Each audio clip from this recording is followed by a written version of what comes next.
আল্লাহ পাক রব্বুল আলামিন হযরত আজরাইলকে প্রশ্ন করবেন, আজরাইল এখন কে বাকি আছে? আজরাইল বলবে, আল্লাহ আসমানে কেউ নাই, জমিনেও কেউ নাই, আমরা চারজন ফেরেশতা বাকি আছি। হযরত জিবরাইল আলাইহিস সালাম, হযরত মিকাইল, হযরত ইসরাফিল, আমি তোমার বান্দা, দুর্বল বান্দা আজরাইল। আল্লাহ তাআলা বলবেন, আজরাইল যাও জিবরাইলের জানটা কবজ করে আসো। মুসলমান ভাইরা আমার, আজরাইল আলাইহিস সালাতু ওয়াস সালাম জিবরাইল আলাইহিস সালাতু ওয়াস সালামের কাছে চলে যাবে। আজরাইল আলাইহিস সালাতু ওয়াস সালাম জিবরাইল আলাইহিস সালাতু ওয়াস সালামের কাছে যা দেখবে, জিবরাইল আলাইহিস সালাতু ওয়াস সালাম আল্লাহ তাআলার তাসবিহ করতেছে, সিজদা করতেছে, রুকু করতেছে, আল্লাহ তাআলার ইবাদত করতেছে। আজরাইল আলাইহিস সালাতু ওয়াস সালাম জিবরাইল আলাইহিস সালাতু ওয়াস সালামের কাছে যা বলবে, ভাই জিবরাইল তোমার কোনো খবর নাই, আসমানে কেউ নাই, জমিনেও কেউ নাই। ভাই জিবরাইল সবাই মৃত্যুবরণ করছে, জিবরাইল তোমার মৃত্যুর পরওয়ানা জারি হয়ে গেছে। মুসলমান ভাইরা আমার, জিবরাইল আলাইহিস সালাতু ওয়াস সালাম যখন মৃত্যুর সংবাদ শুনবেন, জিবরাইল আলাইহিস সালাতু ওয়াস সালাম আল্লাহ তাআলার কাছে কাকুতি মিনতি করবে, মুনাজাত করবে, আল্লাহ আমার মৃত্যুর কষ্টটা তুমি একটু সহজ করে দিও। সুবহানাল্লাহ।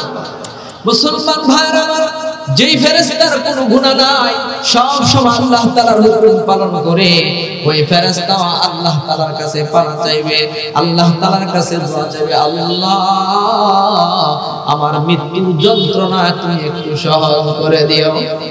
মুসলমান ভাইরা আমার, হযরত জিবরাইল আলাইহিস সালাতু ওয়াস সালামের জানটা কবজ করে ফেলবেন। আল্লাহ তাআলা আবার প্রশ্ন করবেন, আজরাইল এখন আর কি বাকি? আজরাইল আলাইহিস সালাতু ওয়াস সালাম বলবে, আল্লাহ হযরত মিকাইল, ইসরাফিল তোমার দুর্বল বান্দা আমি আজরাইল।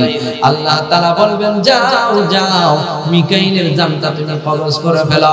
ও মুসলমান ইমানদার, মিকাইল আলাইহিস সালাতু ওয়াস সালামের কাছে আজরাইল আলাইহিস সালাতু ওয়াস সালাম চলে আসবে। আজরাইল আলাইহিস সালাতু ওয়াস সালাম এসে দেখবে যে মিকাইল আলাইহিস সালাতু ওয়াস সালামের ডিউটি হলো কোন জায়গায় বৃষ্টি হবে না হবে, বৃষ্টির তত্ত্বাবধানে তিনি আছেন। সুবহানাল্লাহ। মুসলমান ভাইরা আমার, হযরত মিকাইল আলাইহিস সালাতু ওয়াস সালামের কাছে হযরত আজরাইল আলাইহিস সালাতু ওয়াস সালাম চলে আসবেন। ও ভাই মিকাইল, তোমার কোনো খবর নাই, জিবরাইল ফেরেশতা মৃত্যুবরণ করেছে, আসমানে কেউ নাই, জমিনে কেউ নাই, তোমার মৃত্যুর পরওয়ানা জারি হয়ে গেছে। মিকাইল আলাইহিস সালাতু ওয়াস সালাম হয়রান পেরেশান হয়ে যাবে আর বলবে, আল্লাহ আমার মৃত্যুর যন্ত্রণাটা একটু সহজ করে দিও। মুসলমান ভাইরা আমার, হযরত মিকাইল আলাইহিস সালাতু ওয়াস সালাম মৃত্যুবরণ করবেন। হে আজরাইল এখন আর কি বাকি? আল্লাহ তাআলার প্রশ্নের জবাবে আজরাইল আলাইহিস সালাতু ওয়াস সালাম বলবে, আল্লাহ হযরত ইসরাফিল আর তোমার দুর্বল বান্দা আমি আজরাইল। সুবহানাল্লাহ। আল্লাহ তাআলা বলবেন, হে আজরাইল যাও ইসরাফিলের জানটা কবজ করে আসো। মুসলমান ভাইরা আমার, আজরাইল আলাইহিস সালাতু ওয়াস সালাম ইসরাফিলের কাছে চলে আসবে। এসে দেখবে ইসরাফিল আলাইহিস সালাতু ওয়াস সালাম সিংহা নিয়ে দাঁড়ায় আছেন। কারণ ইসরাফিল আলাইহিস সালাতু ওয়াস সালাম তিনটা ফু দিবেন সিংহের মধ্যে, দুইটা ফু দিবেন, আরেকটা ফু বাকি রইছে। ওই ফুটা দিবেন যখন কিয়ামত কায়েম হবে, কিয়ামতের পর যখন হাসরের ময়দানে উপস্থিত হবে, ওই হাসরের ময়দানে মানুষগুলো একত্রিত হওয়ার জন্য তৃতীয় নাম্বার ফু দিবেন। সুবহানাল্লাহ। মুসলমান ভাইরা আমার, ইসরাফিল আলাইহিস সালাতু ওয়াস সালামের কাছে আজরাইল আলাইহিস সালাতু ওয়াস সালাম দেখবেন তিনি সিংহা নিয়ে দাঁড়িয়ে আছেন। হে ইসরাফিল, তোমার কোনো খবর নাই, তোমার মৃত্যুর পরওয়ানা জারি হয়ে গেছে। সুবহানাল্লাহ। ইসরাফিল আলাইহিস সালাতু ওয়াস সালামের জানটা কবজ করা হবে। আল্লাহ পাক রব্বুল আলামিন বলবেন, আজরাইল এখন আর কে বাকি আছে? আজরাইল আলাইহিস সালাতু ওয়াস সালাম বলবেন, আল্লাহ আসমানে কেউ নাই, জমিনেও কেউ নাই, আল্লাহ আমি মাত্র তোমার দুর্বল বান্দা আজরাইল বাকি আছে। আল্লাহ তাআলা বলবেন, আজরাইল যাও তোমার জানটা আজকে নিজের হাতে তুমি কবজ করে ফেলো। আজরাইল আলাইহিস সালাতু ওয়াস সালাম বলবেন যে, আল্লাহ আমি যদি জানতাম আমার নিজের জানটা আমার নিজের হাতে কবজ করা লাগবে, তাহলে কখনো এই দায়িত্ব আমি পালন করতাম না। সুবহানাল্লাহ। মুসলমান ভাইরা আমার, আল্লাহ তাআলা বলবেন আজরাইল যাও জান্নাত এবং জাহান্নামের মাঝখানে যাইয়া তোমার নিজের রূহটা তোমার নিজের হাতে কবজ করে ফেলো। সুবহানাল্লাহ বলেন। মুসলমান ভাইরা আমার, আজরাইল আলাইহিস সালাতু ওয়াস সালাম চলে যাবেন জান্নাত এবং জাহান্নামের মাঝখানে চলে যাবেন, তার নিজের জানটা নিজের হাতে কবজ করে পড়ে থাকবেন। আসমানেও কেউ নাই, জমিনেও কেউ নাই, বাকি আছেন কি? একমাত্র আল্লাহ। ওয়া ইযা আখাযা রাব্বুকা মিন বানি আদামা মিন যুহুরিহিম যুররিয়াতাহুম ওয়া আশহাদাহুম আলা আনফুসিহিম আলাস্তু বিরাব্বিকুম ক্বালু বালা শাহিদনা আন তাকুলু ইয়াওমাল কিয়ামাতি ইন্না কুন্না আন হাযা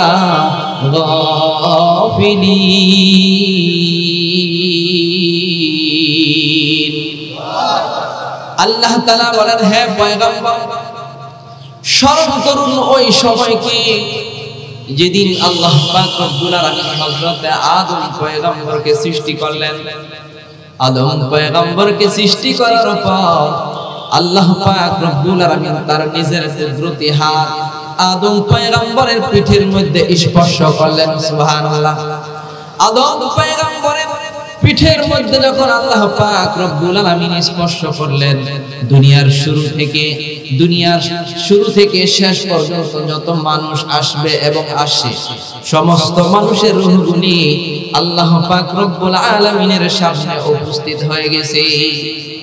তখন আল্লাহ পাক রব্বুল আলামিন আমাদেরকে প্রশ্ন করেছিলেন, আলাস্তু বিরাব্বিকুম, আমি কি তোমাদের রব নই? তখন আমরা সকলেই বলেছিলাম বালা। কি বলেছিলাম? বালা, হ্যাঁ, আপনি আমাদের রব, আপনি আমাদের সৃষ্টিকর্তা। সুবহানাল্লাহ। শাহিদিনা শব্দের অর্থ হলো আমরা সাক্ষী রইলাম।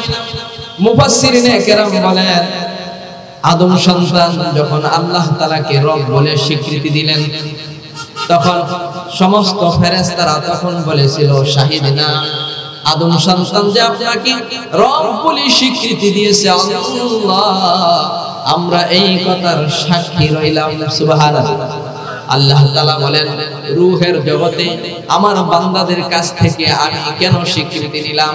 আল্লাহ তাআলা বলেন, আনতাকুলু ইয়াউমাল কিয়ামাতি ইন্না কুন্না আন হাযা গাফিলিন।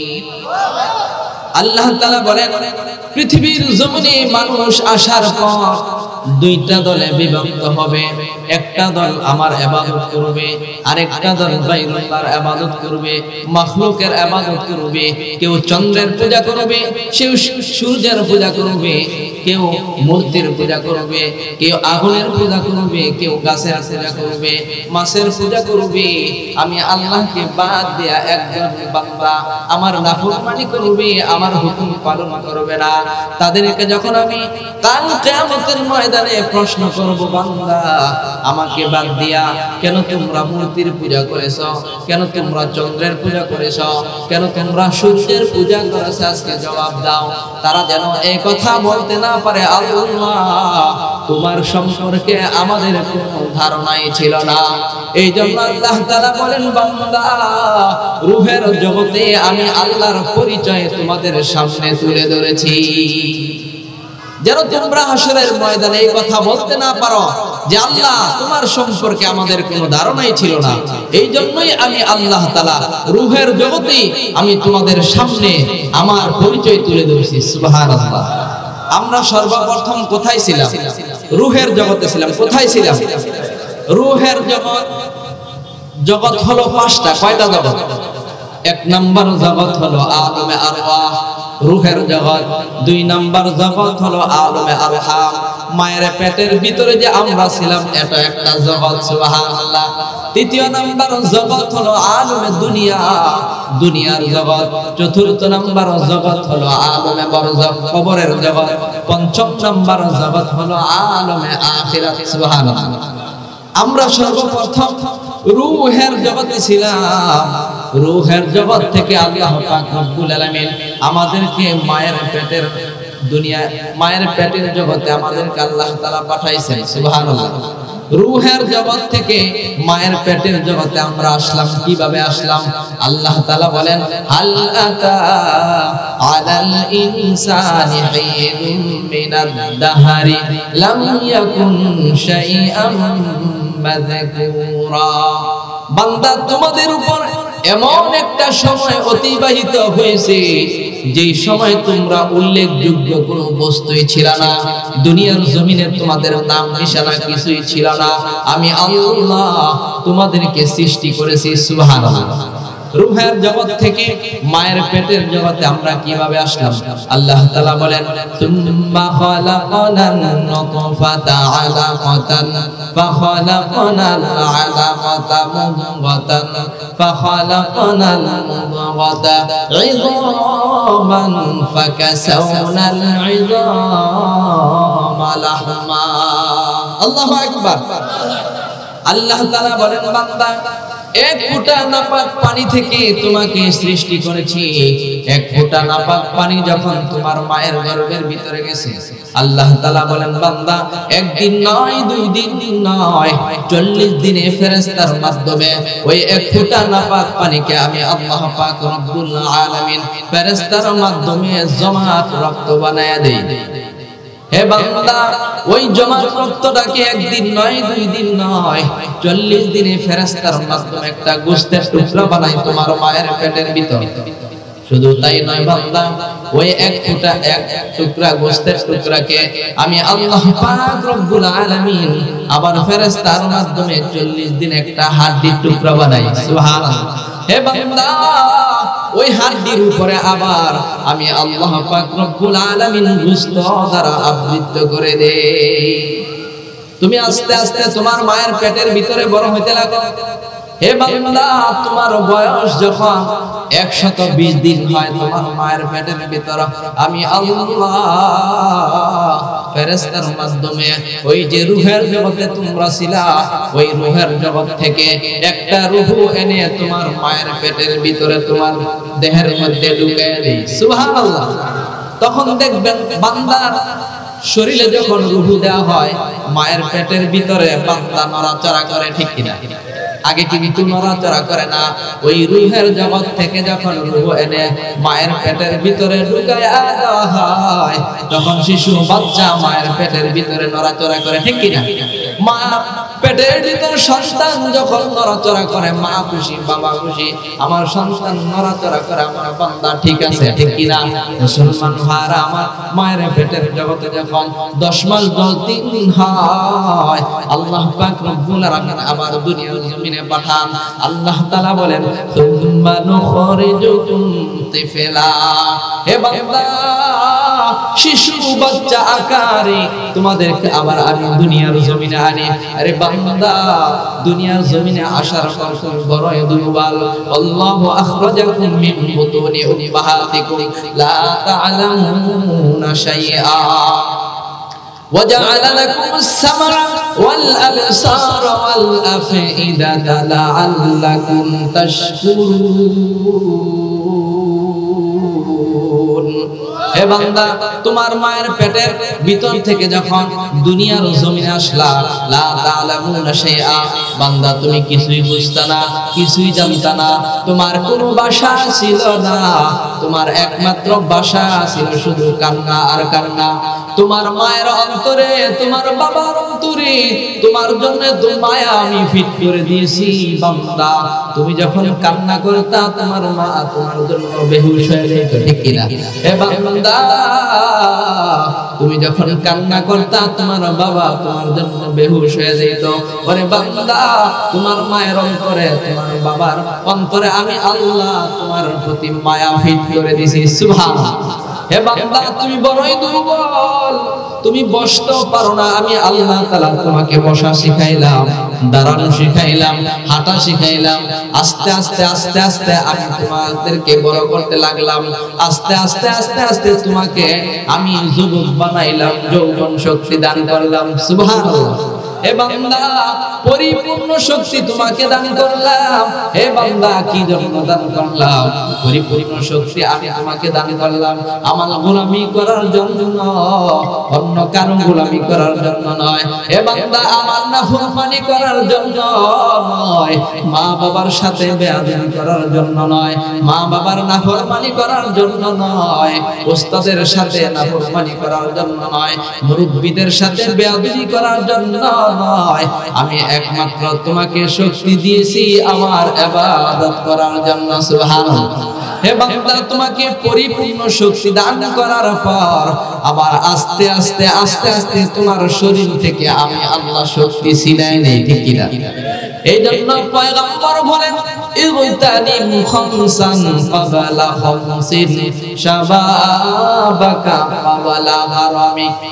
আল্লাহ রাসূল বলেন হে উম্মতের দল, পাঁচটা জিনিসকে তোমরা গনিমত মনে করো পাঁচটা জিনিসের আগে। এক নাম্বার হলো হে যুবক, তোমার যৌবনকালকে তুমি কাজে লাগাও, তুমি বৃদ্ধ হওয়ার আগে।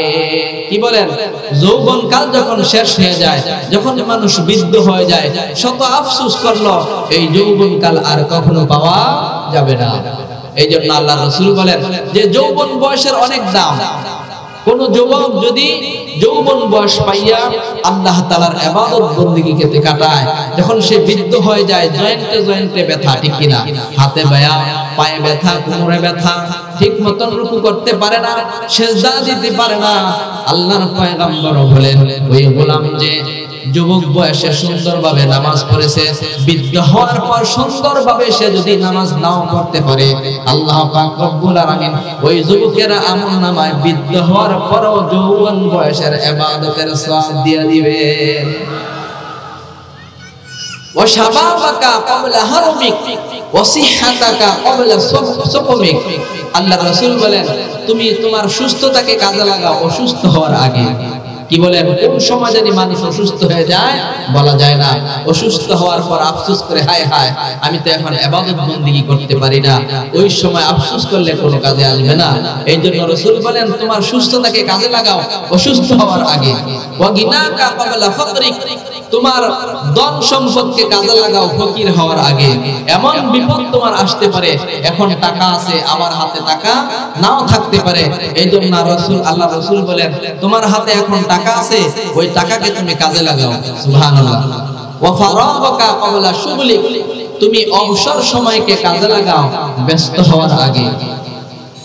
আল্লাহর রাসূল বলেন ওয়া হায়াতাকা ক্বাবলা মাউতিক, হে উম্মতের দল তোমার হায়াতটাকে কাজে লাগাও মৃত্যু আসার আগে। কি বলেন? একদিন না একদিন মৃত্যুবরণ করতে হবে কিনা? মৃত্যু থেকে কেউ বাঁচতে পারবে না, যত বড় বাহাদুরি হোক না কেন, যত বড় শক্তিশালী হোক না কেন, যত বড় ক্ষমতাধরই হোক না কেন, মৃত্যুর হাত থেকে কেউ বাঁচতে পারবে না। জোরে বলেন ঠিক কিনা? আল্লাহ তাআলা বলেন কুল্লু নাফসিন যায়িকাতুল মাউত সুম্মা ইলাইনা তুরজাউন। আল্লাহ তাআলা বলেন যে প্রত্যেকটা প্রাণীরই মৃত্যুর স্বাদ গ্রহণ করতেই হবে। মৃত্যুবরণ করার পর আবার আমি আল্লাহ তাআলার সামনে তারা উপস্থিত হতে হবে, ফিরে আসতে হবে। সুবহানাল্লাহ বলেন। কিন্তু এই মৃত্যু কখন আসবে, কোন সময় আসবে কেউ জানে না। জানেন কে? আল্লাহ তাআলা বলেন বান্দা তোমার কাছে মৃত্যু আসবে, তুমি যেখানেই থাকো না কেন, আইনামা তাকুনু ইউদরিকুমুল মাউত ওয়ালাউ কুনতুম ফি বুরুজিন মুশাইয়াদা। হে বান্দা তুমি যেখানে থাকো না কেন মৃত্যু তোমাকে স্পর্শ করবে। তুমি যদি সুদৃঢ় রোহার প্রাচীরের ভিতরে থাকো তারপরও মৃত্যু তোমার কাছে চলে যাবে, ঠিক কি না? তুমি যদি এমন একটা কক্ষের মধ্যে থাকো, রুমের মধ্যে থাকো, যেই রুমের মধ্যে মাছি ঢুকতে পারে না, যেই রুমের ভিতরে মশা ঢুকতে পারে না, কিন্তু আজরাইলকে ওই রুমে যাওয়া থেকে বিরত রাখতে পারবা না। ঠিক কি না?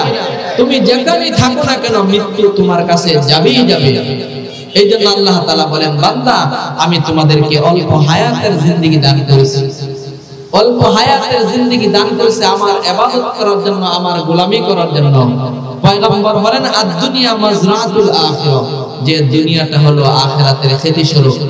যেখানে তুমি কাজ করবা, আল্লাহ তাআলার হুকুম পালন করবা, আখিরাতে তুমি ভোগ করবা। সুবহানাল্লাহ। এই জন্য মুসলমান ইমানদার আমাদেরকে আল্লাহ পাক রব্বুল আলামিন অল্প হায়াতের জিন্দেগি দিয়ে পৃথিবীর জমিনে পাঠাইছে। কোন সময় জানি হায়াতের জিন্দেগি শেষ হয়ে যায় বলা যায় না। রূহের জগতে ছিলাম, থাকতে পারি নাই, মায়ের পেটের জগতে ছিলাম, থাকতে পারি নাই, আবার এখন দুনিয়ার জমিনে আছি। দুনিয়ার জমিনেও আমরা থাকতে পারবো না, কখন জানি চলে যায় বলা যায় না, কবরে যেতে হবে। ঠিক কিনা বলে? আল্লাহ তাআলা বলেন, বান্দা রূহের জগৎ থেকে আমি আল্লাহকে স্বীকৃতি দিয়ে আসো, আমি তোমাদের রব। তোমরা যেন ওই কথা না ভুলে যাও, এই জন্য আমি আল্লাহ তাআলা যুগে যুগে নবী এবং রাসূল পাঠাইছি। ঠিক কিনা? যুগে যুগে আল্লাহ তাআলা নবী রাসূল পাঠাইছেন। সমস্ত নবীরা একটাই দাওয়াত দিয়েছেন, লা ইলাহা ইল্লাল্লাহ, আল্লাহ তাআলা ছাড়া কোনো মাবুদ নাই, আল্লাহ তাআলা ছাড়া কোনো ইবাদত নাই, কারো ইবাদত করা যাবে না, একমাত্র ইবাদত করতে হবে কার? আল্লাহ তাআলা বলেন, ইন্নাল্লাযীনা ক্বালু রাব্বুনাল্লাহ সুম্মা ইসতাকামু তাতানাজ্জালু আলাইহিমুল মালায়েকা আল্লা তাখাফু ওয়া লা তাহজানু ওয়া আবশিরু বিল জান্নাহ। আল্লাহু আকবার। আল্লাহ তাআলা বলেন, যারা বলবে আমার রব আল্লাহ, এই যে রূহের জগৎ থেকে তোমরা স্বীকৃতি দিয়ে আসো আমি রব আল্লাহ, দুনিয়ার জমিনে আসার পর তোমরা বলবা আমার রব আল্লাহ, এই কথার মধ্যে তুমি ইস্তেকামত থাকবা মৃত্যু পর্যন্ত। মৃত্যু পর্যন্ত যদি তুমি ঈমানের উপর অটল থাকো, আল্লাহ তাআলা বলেন, ইন্নাল্লাযীনা ক্বালু রাব্বুনাল্লাহু সুম্মা ইসতাকামু তাতানাজ্জালু আলাইহিমুল মালায়েকা। আল্লাহু আকবার। ফেরেশতারা বান্দাকে সুসংবাদ জানাইবে, জান্নাতের সুসংবাদ জানাইবে। সুবহানাল্লাহ। আর বলবেন, আল্লাহ তাখাফু ওয়া লা তাহজানু, বান্দা তোমার কোনো ভয় নাই, তোমার কোনো চিন্তা নাই, তোমার সাথে ঈমান আছে, তোমার সাথে আমল আছে। সুবহানাল্লাহ বলেন। যেমন হযরতে আসিয়া আলাইহিস সালাম, তার স্বামী ছিল ফেরাউন। ঠিক কি না? আর আসিয়া আলাইহিস সালাতু ওয়াস সালাম হযরতে মূসা আলাইহিস সালামের প্রতি ঈমান আনলেন, এক আল্লাহকে আল্লাহ বলে স্বীকৃতি দিলেন। ফেরাউন বলে যে না, আমি নিজেই খোদা, বলে নাউজুবিল্লাহ। আল্লাহ তাআলা তাকে ক্ষমতা দিয়েছিলেন, 400 বছর পর্যন্ত সে রাজত্ব কায়েম করেছিল, রাজত্ব করেছিল। তখন সে নিজেকে নিজে খোদা দাবি করছে। তুমি আমাকে খোদা বলে মানো? আসিয়া বলে যে না, তুমি তো আমার খোদা হতে পারো না, তুমি আমার রব হতে পারো না। আমার রব তো হলো তিনি, যিনি আসমান সৃষ্টি করেছেন, যিনি জমিন সৃষ্টি করেছেন, যিনি তোমাকে সৃষ্টি করেছেন, যিনি আমাকে সৃষ্টি করেছেন, তিনিই হলেন আমার রব। সুবহানাল্লাহ। হে আসিয়া, তুমি যদি আমাকে খোদা বলে না মানো, তাহলে তোমাকে কঠিন শাস্তি দেওয়া হবে। আসিয়া বলে, তুমি যাই করো না কেন, ঈমান থেকে আমি বিরত থাকবো না, আমি এক আল্লাহকে মেনে নিলাম। মুসলমান ভাইরা আমার, আসিয়া আলাইহিস সালাতু ওয়াস সালামের হাতে পেরেক মেরে দেওয়া হয়। আসিয়া, এখনো সময় আছে, ঈমান ছেড়ে দে। ওই না, ঈমান ছাড়া যাবে না। মুসলমান ভাইরা আমার, পায়ের মধ্যে পেরেক মেরে দেওয়া হয়। আসিয়াকে বলা হয়, আসিয়া ঈমান ছেড়ে দে। আসিয়া বলে যে না না, জীবন চলে যাবে কিন্তু ঈমান ছাড়া যাবে না। মুফাসসিরিনে কেরাম বলে, একটা কাঠের মধ্যে পেরেক মেরে কাঠটাকে মাটিতে রেখে আসিয়া আলাইহিস সালাতু ওয়াস সালামকে ওই কাঠের মধ্যে শোয়াই দেওয়া হয়, পিঠের মধ্যে পেরেকগুলি বিদ্ধ হয়ে যায়। মুসলমান ভাইরা আমার, তার বুকের মধ্যে একটা পাথরের চাপা দেওয়া হয়, আর বলা হয়, আসিয়া এখনো সময় আছে, ঈমান ছেড়ে দাও। আসিয়া বলে যে না না, জীবন চলে যাবে কিন্তু ঈমান ছাড়া যাবে না।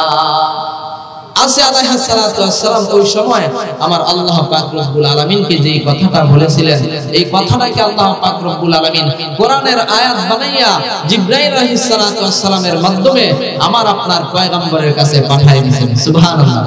আসিয়া আলাইহিস সালাতু ওয়াস সালাম বলেছিলেন রব্বি বিনিনি ইনদাকা বাইতান ফিল জান্নাহ ওয়া নাজ্জিনি মিন ফিরআউনা ওয়া আমালিহি ওয়া নাজ্জিনি মিনাল কওমিয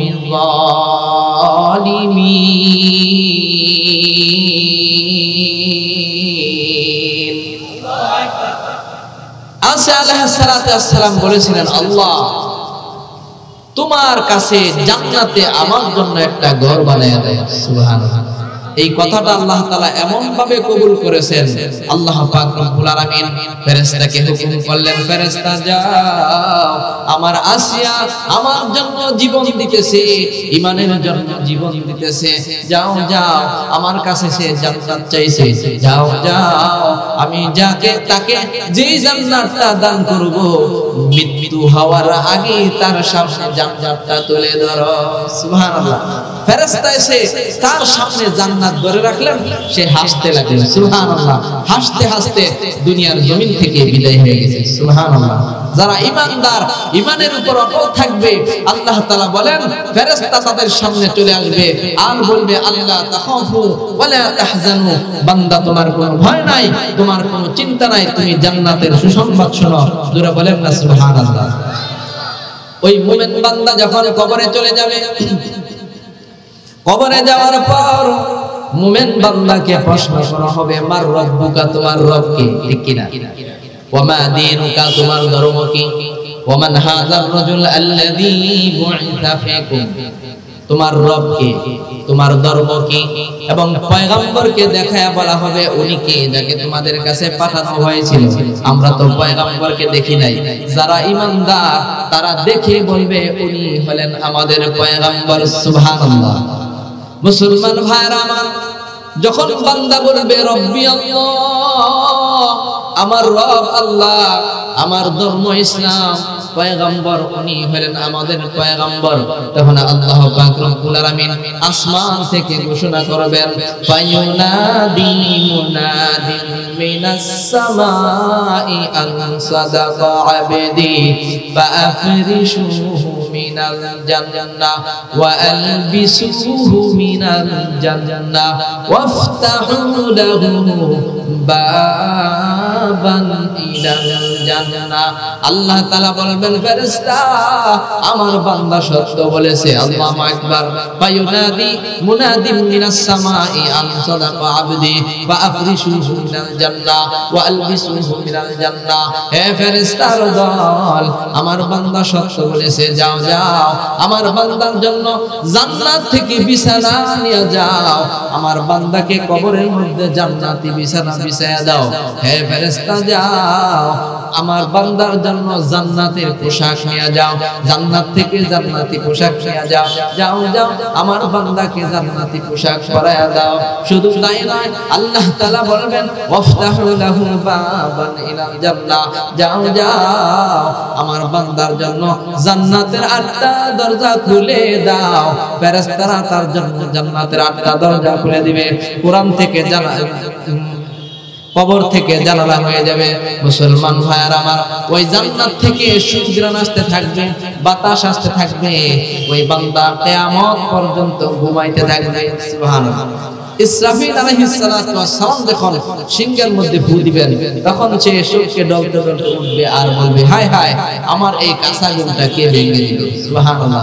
অথচ হাজার হাজার বছর কবরের মধ্যে শুয়ে থাকবে, তার খবর থাকবে না। সুবহানাল্লাহ। ওই কবরে আমাদের যেতে হবে কি হবে না? আল্লাহ তাআলা বলেন প্রত্যেকটা প্রাণীরই মৃত্যুর স্বাদ গ্রহণ করতেই হবে, কোনো মাখলুক মৃত্যুর হাত থেকে বাঁচতে পারবে না। যে ফেরেশতা আছে ফেরেশতারাও মৃত্যুবরণ করবে, ঠিক কি না? ইসরাফিল আলাইহিস সালাতু ওয়াস সালাম যখন সিংহের মধ্যে ফু দিবেন, ফাইদা নুফিখা ফিস সূরি নাফহাতুন ওয়াহিদা, ইসরাফিল আলাইহিস সালাতু ওয়াস সালাম যখন সিংহের মধ্যে ফু দিবেন, জমিনটা কাঁপতে থাকবে, ভূমিকম্প শুরু হয়ে যাবে। আল্লাহ তাআলা বলেন ইযা যুলজিলাতিল আরদু জিলজালাহা ওয়া আখরাজাতিল আরদু আথকালাহা ওয়া ক্বালাল ইনসানু মা লাহা। জমিনটা কাঁপতে থাকবে, ভীষণ কম্পনে কম্পিত হয়ে যাবে। মানুষগুলি বলবে হায় হায় আজকে জমিনে কি হলো, মানুষগুলি হয়রান পেরেশান হয়ে যাবে, মানুষগুলি দৌড়াতে থাকবে। মুসলমান ভাইরা আমার, মানুষগুলি যখন দৌড়াতে থাকবে, ইসরাফিল আলাইহিস সালাতু ওয়াস সালাম যখন সিংহের মধ্যে ফু দিবেন, মানুষগুলি হয়রান পেরেশান হয়ে যাবে, মানুষ পাগলের মতো দৌড়াতে থাকবে। কেউ যাবে বাজারের মধ্যে, ক্রয় বিক্রয় কথাবার্তা চলবে। এমন সময় ইসরাফিল আলাইহিস সালাতু ওয়াস সালামের ভয়ঙ্কর সিংহের ফুঁয়ের আওয়াজ শুনে ক্রেতা বিক্রেতা দোকানদারি রেখে দৌড়াতে থাকবে পাগলের মতো। কেউ যাবে কৃষি কাজ করার জন্য জমিনে, যখন শুনবে ইসরাফিল আলাইহিস সালাতু ওয়াস সালামের ভয়ঙ্কর সিংহের ফুঁয়ের আওয়াজ, মুসলমান ভাইরা আমার, কৃষি কাজ রেখে পাগলের মতো দৌড়াতে থাকবে। কেউ খানা খাওয়ার জন্য বসবে, খানা খাওয়ার জন্য বসবি, মুখের কাছে লোকমা নিবে।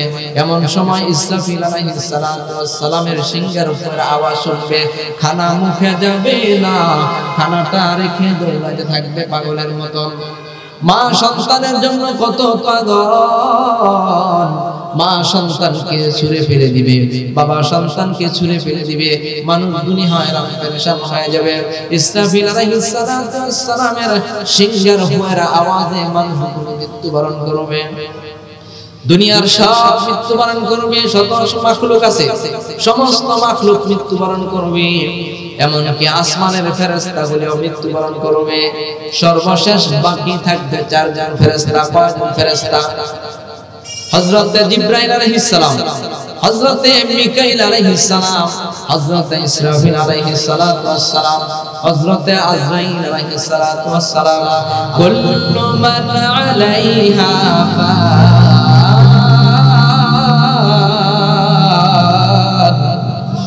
ওয়া ইয়াবকা ওয়াজহু রাব্বিকা যুল জালালি ওয়াল ইকরাম। পৃথিবীতে কেউ থাকবে না, আসমানেও কেউ থাকবে না, একমাত্র বাকি থাকবেন আমার আল্লাহ। ঠিক কি না? মুসলমান ভাইরা আমার, সবাই যখন মৃত্যুবরণ করবে হাশরের ময়দানে, আল্লাহ তাআলা বলবেন লিমানিল মুলকুল ইয়াউম লিল্লাহিল ওয়াহিদিল কাহ্হার। আল্লাহ তাআলা তখন বলবেন আজকে রাজত্ব কার? কেউ কোনো জবাব দিবে না, তখন আল্লাহ তাআলা নিজেই জবাব দিবেন লিল্লাহিল ওয়াহিদিল কাহ্হার। আজকে হলো আমি আল্লাহর রাজত্ব, আর কোনো মানুষের রাজত্ব চলবে না। জোরে জোরে বলেন সুবহানাল্লাহ। মুসলমান ভাইরা আমার, সবাই মৃত্যুবরণ করবে, একমাত্র বাকি থাকবে আমার আল্লাহ। তখন আল্লাহ পাক রব্বুল আলামিন আবার সর্বপ্রথম জীবিত করবেন হযরত ইসরাফিল আলাইহিস সালাতু ওয়াস সালামকে। সুবহানাল্লাহ বলেন। সর্বপ্রথম কাকে জীবিত করবেন? হযরত ইসরাফিল আলাইহিস সালাতু ওয়াস সালামকে। ইসরাফিল আলাইহিস সালাতু ওয়াস সালামকে জীবিত করে তার হাতে আবার সিংহা দিয়ে দিবেন ফু দেওয়ার জন্য। ইসরাফিল আলাইহিস সালাতু ওয়াস সালাম আবার সিংহা হাতে নিয়ে ফু দিতে থাকবেন। মুফাসসিরিনে কেরাম বলেন যে ইসরাফিল আলাইহিস সালাতু ওয়াস সালামের সিংহাটা এত বড় হবে যে পৃথিবীর জমিনে যত মানুষ আসছে এবং আসবে, সমস্ত মানুষের রূহের পরিমাণ ছিদ্র থাকবে ওই সিংহার মধ্যে। সুবহানাল্লাহ। ইসরাফিল আলাইহিস সালাতু ওয়াস সালাম যখন তৃতীয় নাম্বার সিংহার মধ্যে ফু দিবেন, ওই যে সিংহার ছিদ্র দিয়া মানুষের রূহগুলো বাহির হতে থাকবে। যে দুনিয়ার জমিনে মৌচাকের মধ্যে যদি আমরা ঢিল দেই, মৌমাছিগুলি ছুটাছুটি করে, ঠিক কিনা? এরকম ভাবে হাশরের ময়দানে হযরত ইসরাফিল আলাইহিস সালাতু ওয়াস সালাম যখন তৃতীয় নাম্বার সিংহায় ফু দিবেন, তখন ওই সিংহার ছিদ্র দিয়া মৌমাছির মতন মানুষের রূহগুলি বাহির হতে থাকবে। সুবহানাল্লাহ। মানুষের রূহগুলি বাহির হয়ে যাকে যেখানে কবরে রাখা হয়েছে ওই কবরের মধ্যে চলে যাবে। ওই কবর থেকে আবার মানুষগুলি হাশরের ময়দানে একত্রিত হতে থাকবে। জোরে বলেন না সুবহানাল্লাহ। জোরে বলেন সুবহানাল্লাহ। মুসলমান ভাইরা, প্রত্যেকটা মানুষেরই মৃত্যুবরণ করতে হবে। প্রত্যেকটা মানুষ মৃত্যুবরণ করার পর কবরে যেতেই হবে। কবরে যাওয়ার পর প্রত্যেকটা মানুষকে তিনটা প্রশ্ন করা হবে। জোরে বলেন না, কয়টা প্রশ্ন? তিনটা প্রশ্ন করা হবে। হযরত ওমর ফারুক রাদিয়াল্লাহু তাআলা আনহু, নবীজির সাহাবী, তিনি যখন কবরে গেলেন, কবরে যাওয়ার পর তাকে প্রশ্ন করা হয়েছে মান রব্বুকা, তোমার রব কে? উনি তার ঈমান কত বড় ঈমান ছিল, তিনি ফেরেশতাদেরকে উল্টা প্রশ্ন করলেন, মা রব্বুকুমা, তোমাদের রব কে? সুবহানাল্লাহ। আল্লাহর পয়গম্বরের কবরের সাথে হযরতে ওমরের কবর, আবু বকরের কবর। আল্লাহর রাসূল বলেন, কাল কিয়ামতের ময়দানে, হাসরের ময়দানে যখন আমি উঠব, আমার ডান দিকে থাকবে হযরতে আবু বকর, বাম দিকে থাকবে হযরতে ওমর। আমি উটের মধ্যে আরোহণ করব, আমার উটের লাগাম ধরে ধরে সবার আগে বেলাল জান্নাতে চলে যাবে। হযরতে ওমর রাদিয়াল্লাহু তাআলা আনহু কবর পয়গম্বরের পাশে, ফেরেশতারা যখন তাকে প্রশ্ন করলেন, পয়গম্বরের আরবীর চেহারাটা ওমরের কবর দিকে প্রকাশ পাইলেন। আল্লাহর পয়গম্বর বলেন, ফেরেশতারা তাকে প্রশ্ন করার জন্য আসছো, ওমরকে প্রশ্ন করার জন্য আসছো। ওমর কিন্তু তোমাদের থেকেও তার রবকে আরো বেশি চিনে। ওমর রাদিয়াল্লাহু তাআলা মৃত্যুর 10 বছর পরে একজন স্বপ্ন দেখছে। স্বপ্ন দেখে বলেন, হুজুর, আপনার কবরের জগতের খবর কি? তিনি বলেন, আমি যে 10 বছর রাজ্য পরিচালনা করেছিলাম, ওই সময় আমি জনগণকে আখিরাতের কথা বলেছিলাম কিনা, তাদের পাওনা অধিকার আমি তাদেরকে দিয়েছিলাম কিনা, তাদের অধিকার আমি পালন করেছিলাম কিনা, এই সমস্ত প্রশ্ন করতে করতে, প্রশ্নের উত্তর দিতে দিতে আমি ওমরের 10 বছর চলে গেছি। সুবহানাল্লাহ। ওমর রাদিয়াল্লাহু তাআলা কেমন শাসক ছিলেন! আল্লাহু আকবার। ওমর রাদিয়াল্লাহু তাআলা কেমন শাসক ছিলেন! এশারের নামাজের পর জনগণ বিছানায় শুয়ে যাইত, ঘুমাইত, আর হযরতে ওমর রাদিয়াল্লাহু তাআলা এশারের নামাজের পর ঘুরে ঘুরে মদিনার অলিতে গলিতে ঘুরতেন, আর দেখতেন কে কোন সমস্যার মধ্যে আছে, জনগণের খোঁজ খবর নেওয়ার জন্য রাতের বেলা ঘুরতেন। সুবহানাল্লাহ। একদিন রাতের বেলা এশারের নামাজের পর গুড়ি গুড়ি বৃষ্টি, শীতের রাত্র, ওমর রাদিয়াল্লাহু তাআলা জনগণের খোঁজ খবর নেওয়ার জন্য মদিনার অলিতে গলিতে ঘোরাফেরা করতেছেন। ইনি দেখেন যে মদিনার দূরে একটা কুঁড়ে ঘর দেখা যায়, ওই কুঁড়ে ঘরের মধ্যে মিটি মিটি বাতি জ্বলতেছে। ওমর রাদিয়াল্লাহু তাআলা বলেন, ব্যাপার কি? গভীর রজনীতে এখানে বাতি কেন জ্বলে? কোন গুপ্তচুর হবে নাকি, নাকি কোন খারাপ লোকেরা আড্ডা হবে? হযরতে ওমর রাদিয়াল্লাহু তাআলা আস্তে আস্তে ঘরের পাশে গেলেন। ঘরের পাশে যায় শুনেন যে কুচি কুচি 3টা বাচ্চার কান্নার আওয়াজ তার কানে আসলো। ওমর রাদিয়াল্লাহু তাআলা বলেন, কার ঘর, কার বাড়ি? বাচ্চাগুলো কেন কান্দে? একজন মহিলা কণ্ঠে জবাব আসে, বাবা তুমি কি? আমার ঘরের খবর নেওয়ার জন্য আসছো? ওমর রাদিয়াল্লাহু তাআলা বলেন, মা আমি মুসাফির, এখান দিয়ে যাইতেছিলাম, কুচি কুচি বাচ্চাদের কান্নার আওয়াজ আমার কানে আসে। বাচ্চাদের কান্নার আওয়াজ শুনে আমি মুসাফির দাঁড়ায় যাই। মহিলা বলে, হ্যাঁ বাবা মুসাফির, তোমার রাস্তায় তুমি চলে যাও, আমার ঘরে কি হয়েছে না হয়েছে আমার কোনো খবর নিবে না। ওমর রাদিয়াল্লাহু তাআলা বলেন, মা তোমার কোনো ক্ষতি হবে না, বলো মা এই বাড়িটা কার, আর এই বাচ্চাগুলো কেন কান্দে? মহিলা বলে, এই কথা বলেন কেন? মহিলা বলেন, হে বাবা মুসাফির, এটা একজন সাহাবীর বাড়ি, ওই সাহাবী ছিল আমার স্বামী। ও মুসাফির, আমার স্বামী যুদ্ধের ময়দানে শহীদ হয়ে যায়, আমার 3টা কচি কচি 3 বাচ্চা। হে মুসাফির, আমার ঘরে খানা বলতে কিছু নাই, আজকে 3 দিন পার হয়ে গেল, আমার ঘরে খানা বলতে কিছু নাই। আমার বাচ্চাগুলো আজকে সন্ধ্যা থেকে আমাকে বলতেছে, মা খাবার দাও। ও মুসাফির, আমি কোথায় থেকে খাবার দিব? আমার ঘরে তো খানা বলতে কিছু নাই। ও মুসাফির, তুমি তাকায় দেখো, চুলার মধ্যে আগুন ধরাইলাম, চুলার মধ্যে আগুন জ্বালাইলাম, পাতিলের মধ্যে পানি দিলাম। ওরে মুসাফির, আমার পাতিলের মধ্যে খানা বলতে কিছু নাই, শুধু আমি পানি জাল দিতেছি, পানি জাল দিতেছি, আর আমি এতিম বাচ্চাদের সাথে আমি প্রতারণা করতেছি। বাবা মুসাফির, তুমি সাক্ষী থাকো, আজকে যদি আমার একটা সন্তান না খেয়ে মারা যায়, আমাদের যে আমিরুল মুমিনিন, আমাদের দায়িত্ব যার কাছে, সে আমাদের খবর নিল না, আমার একটা সন্তান যদি না খেয়ে ছটফট করে মৃত্যুবরণ করে, কাল কিয়ামতের ময়দানে ওমরের গলায় রশি লাগাইয়া আল্লাহ তাআলার কাঠগড়ায় হাজির করাইব। সুবহানাল্লাহ। কার সাথে বলতেছে? ওমরের সাথেই বলতেছে। আল্লাহু আকবার। ওমর রাদিয়াল্লাহু তাআলা কথা বাড়াইলেন না, দৌড় দিলেন বাইতুল মালের দিকে। সুবহানাল্লাহ। বাইতুল মালের কাছে যাইয়া বড় আওয়াজে ডাক দিলেন, হে বাইতুল মালের দারোয়ানা, তাড়াতাড়ি দরজা খুলে দাও, দরজা খুলে দিও। ওমর রাদিয়াল্লাহু তাআলা একটা বিরাট বড় আটার বস্তা মাথায় নেওয়ার জন্য চেষ্টা করতেছে, কিন্তু নিতে পারতেছে না। আসলাম রাদিয়াল্লাহু তাআলা খাদেম চলে আসে যে হুজুর, আটার বস্তা আপনি কেন নিবেন, আমার মাথায় দেন। কয় যে না না, আমার বোঝা আমাকে বহন করতে দাও, কাল কিয়ামতের ময়দানে কঠিন মুসিবতের দিন আমার গলায় যখন রশি লাগবে তুমি পারবানি আল্লাহ তাআলার কাঠগড়া থেকে আমাকে রক্ষা করতে। সুবহানাল্লাহ। ওমর রাদিয়াল্লাহু তাআলা মাথায় আটার বস্তা নিয়ে ওই বিধবা মহিলার বাড়িতে চললেন। আসলাম রাদিয়াল্লাহু তাআলা আনহুকে বলে, আসলাম এখানে ঘি আছে, তেল আছে, গোশত আছে, চলো এতিম বাচ্চাদের খেদমত করতে হবে। সুবহানাল্লাহ। নিজে গেলেন, যাওয়ার পর নিজের হাতে রুটি বানাইলেন, কাবাব বানাইলেন, শহীদের এতিম বাচ্চাদেরকে খাওয়াইলেন। সুবহানাল্লাহ।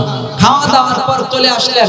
একটু দূরে আসার পর ওমর রাদিয়াল্লাহু তাআলা দাঁড়ায় গেলেন। আসলাম রাদিয়াল্লাহু তাআলা বলেন, হুজুর ফজরের নামাজ সময় হয়ে যেতেছে, সুবে সাদেক হয়ে গেছে, চলেন মসজিদে নববীতে যাইয়া আপনার ফজরের নামাজ পড়াইতে হবে। সুবহানাল্লাহ। এখানে সময় নষ্ট করবেন না। ওমর রাদিয়াল্লাহু তাআলা বলেন, আসলাম এখানে দাঁড়াইয়া দাঁড়াইয়া আমি শহীদের এতিম বাচ্চাদের কান্নার আওয়াজ শুনেছি। হে আসলাম, তাদেরকে একটু আমি খানা খাওয়াইলাম, তাদের হাসি খুশি না দেখা পর্যন্ত আমি ওমরের অন্তর শান্তি পাবে না। তাদের একটু হাসি খুশি দেখে ওমর রাদিয়াল্লাহু তাআলা মসজিদে নববীতে চলে গেলেন। মসজিদে নববীতে যাইয়া ফজরের নামাজ পড়াইলেন। ফজরের নামাজ পড়ানোর পর ওমর রাদিয়াল্লাহু তাআলা সমস্ত মুসল্লিদেরকে বলতেছেন, কোন মুসল্লি যাইবা না, একজন বিরাট বড় আসামির বিচার হবে। সুবহানাল্লাহ। সব মুসল্লিরা ভয়ে থরথর করে কাঁপতেছে যে ওমর রাদিয়াল্লাহু তাআলা রাতের বেলা মানুষের খবর নেয়, খোঁজ খবর নেয়, না জানে কার দোষ তার চোখের মধ্যে পড়ে গেছে, অপরাধ মনে হয় কোন চোখের মধ্যে পড়ে গেছে। সবাই ভিতরে ভিতরে ভয় পেতে লাগলেন। সুবহানাল্লাহ। ওমর রাদিয়াল্লাহু তাআলা দুইজন পুলিশকে বললেন, যাও ও মদিনার অদূরে একটা কুঁড়ে ঘর দেখবা, ওই কুঁড়ে ঘরের মধ্যে তিনটা এতিম সন্তান, একজন বিধবা মহিলা আছে, ওই বিধবা মহিলাকে আমার দরবারে নিয়ে আসবা। সুবহানাল্লাহ। মুসলমান ভাইরা আমার, দুইজন পুলিশ গেল ওই বিধবা মহিলার বাড়িতে। বাড়িতে যায় বলতেছে, ওমর রাদিয়াল্লাহু তাআলা আপনাকে তলব করছে, আপনার সন্তান সহ ওমর রাদিয়াল্লাহু তাআলার দরবারে যেতে হবে। মহিলা ভয় পেয়ে গেলেন, হায় হায়, ওমর রাদিয়াল্লাহু তাআলার বিপক্ষে, আমিরুল মুমিনের বিপক্ষে একজন মুসাফিরের কাছে কত বদনাম করলাম, না জানি ওমর রাদিয়াল্লাহু তাআলার কানে এই খবর চলে গেছে। সুবহানাল্লাহ। ভয় পেয়ে মহিলা ওমর রাদিয়াল্লাহু তাআলার দরবারে আসে। দরবারে এসে ওমর রাদিয়াল্লাহু তাআলার দিকে তাকায় দেখে যে রাতের বেলা যে মুসাফিরের সাথে কথা বলেছি এটা তো আর কেউ নয়, তিনি তো স্বয়ং হযরতে ওমর। সুবহানাল্লাহ। ওমর রাদিয়াল্লাহু তাআলা মুসল্লিদেরকে বলতেছেন, জায়গা করে দাও, জায়গা করে দাও, রাস্তা করে দাও, ওই বিধবা মহিলাকে আমার সামনে আসতে দাও। সুবহানাল্লাহ। সুবহানাল্লাহ। মুসলমান ভাইরা আমার, মহিলা ওমর রাদিয়াল্লাহু তাআলার কাছে চলে আসলেন। ওমর রাদিয়াল্লাহু তাআলা মাথার পাগড়িটা খুলে ফেললেন। মাথার পাগড়ি খুলে একটা মাথা গলায় পেঁচাইলেন, আরেকটা মাথা মহিলার হাতে দিলেন, আর বললেন, মা, তোমাদের ঘরের খোঁজ খবর আমি নিতে পারি নাই গো মা। ও মা, গলায় রশি লাগাইয়া দিলাম, দুনিয়ার জমিনে আমার বিচার করো, মদিনার অলিতে গলিতে আমারে ঘুরাও আর হাসরাও, কাল কিয়ামতের ময়দানে কঠিন মুসিবতের দিন আল্লাহ তাআলার কাঠ করা আমাকে দাঁড় করায়ও না। সুবহানাল্লাহ। আল্লাহু আকবার। ওই ওমর রাদিয়াল্লাহু তাআলা কেমন শাসক ছিলেন, কেমন দায়িত্ব তিনি পালন করেছেন। সুবহানাল্লাহ। আল্লাহু আকবার।